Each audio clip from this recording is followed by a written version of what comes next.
India గౌరవనీయురాలు శ్రీమతి నిర్మలా సీతారామన్ గారు, మీరందరూ కూడా గట్టిగా అభినందించవలసిన సమయం. ఇదొక హిస్టారికల్ ఈవెంట్. నిన్నటి వరకు పల్నాడు అంటే రోషానికే మారు పేరు. పలనాడు పౌరుషం నా జీవితంలో ఎప్పుడూ మరిచిపోలేను. ఇప్పుడు అలాంటి పల్నాడు పౌరుషానికి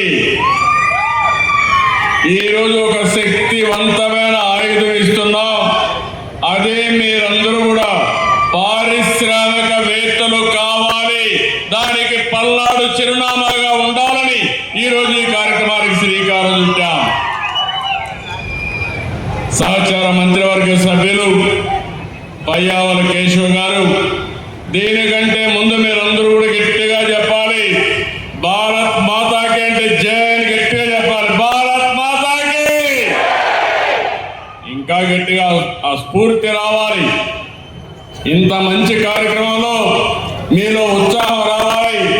పక్కనే ఎవరు నిద్రపోతా ఉంటారు, నిద్ర కూడా పోవాలి. భారత్ మాతాకి, భారత్ మాతాకి, భారత్ మాతాకి. సహచర మంత్రివర్గ సభ్యులు కేశవ్ గారు, భాష్యం రామకృష్ణ గారు, స్థానిక శాసనసభ్యులు కృష్ణదేవరాయలు, చదలవాడ అరవింద బాబు గారు, ఈరోజు వేదిక పైన బ్యాంకర్స్ అందరికీ,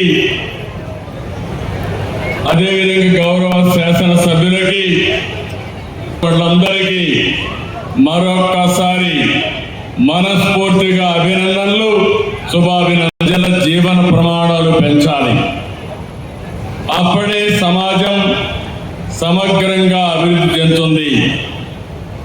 ఈరోజు క్రెడిట్ అవుట్ రీచ్ కార్యక్రమం నిర్వహిస్తున్నటువంటి డిపార్ట్మెంట్ ఆఫ్ ఫైనాన్షియల్ సర్వీసెస్ ని, ఎస్ఎల్బిసి, అదే మరి వివిధ బ్యాంకులన్నీ కూడా ముందుకు వచ్చారు, ఎండీలు ఉన్నారు. వారందరికీ జిల్లా యంత్రాంగానికి మనస్ఫూర్తిగా అభినందనలు. రైతులు, మహిళలు, యువ పారిశ్రామికవేత్తలు